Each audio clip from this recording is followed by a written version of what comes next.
Most people still think you need a real estate agent to sell your house. You need experience, you need connections, and you need someone who knows the paperwork. At least, that's what we've been told for years. But recently, a guy in Florida sold his entire house in 5 days using ChatGPT. After 15 years in his Cooper City home, Robert Levine decided it was finally time to sell. But instead of contacting a real estate agent, he turned to the power of the prompt. ChatGPT. I really wanted to challenge myself to use AI for the entire journey, not just piecemeal, every step along the way. The married father of 3 says he used artificial intelligence for everything: the planning, the pricing, the marketing, even the paint.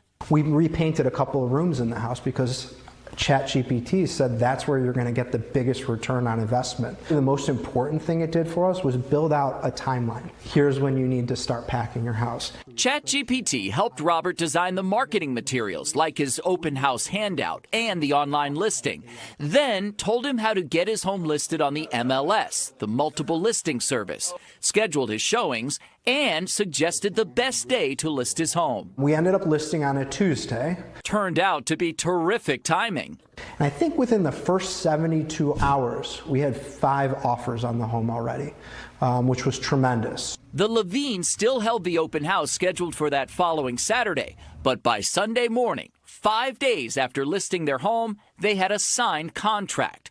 A contract generated by, you guessed it, ChatGPT. It's exceeded our expectations. Robert did hire a lawyer to review the contract and other legal documents, but other than that, his AI assistant did all the heavy lifting. So why did he do it? One of his biggest motivations was saving money. We estimate that leveraging these AI tools will save us about 3%. What he did is just use the tools that are now available to everyone online. And the part is most people don't understand is the story isn't really about the house. It's about what happens when the knowledge is no longer rare. For most of history, if you wanted to do something important, you needed an expert. You needed a lawyer to understand the contracts. You needed a real estate agent to sell the property. You needed an accountant to do the taxes. You needed a professional with almost everything. Not because those people were bad or because the information wasn't easy to get. Experience had value because knowledge was hard to find. Now that's changing. Today, you can ask a question and get an answer in seconds. You can get help with writing contracts. You can get help making plans. You can get help learning skills, and you can even get help making decisions. And that changes the balance of power. The Florida homeowner didn't magically sell his house with AI. He still had to do the work. He still had to show the house. He had to talk to the buyers, and he had to hire a lawyer to review the final paperwork. But he didn't need an agent to guide every step. He used a tool instead. And once you understand, you start to realize how big this shift really is. Because real estate isn't the only thing that this affects. Think about how many jobs exist just to guide people through the process. Agents, consultants, advisors, coaches, salespeople, and middlemen. For years, those roles existed because the average person didn't know how to make those things themselves. Now the information is everywhere. And when information becomes easy to get, people start asking a dangerous question. Do I really need this person, or can I do it myself? That question alone can change entire industries. We're already seeing it. People doing their own taxes with software, people fixing their own cars with YouTube, people building businesses from their phone, and people learning skills online for free. And now people are selling their houses with AI. Some people see stories like this and get excited.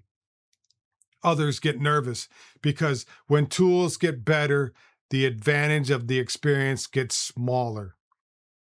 Not gone, but smaller.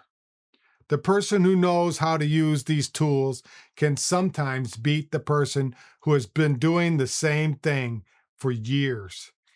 That doesn't mean experts disappear.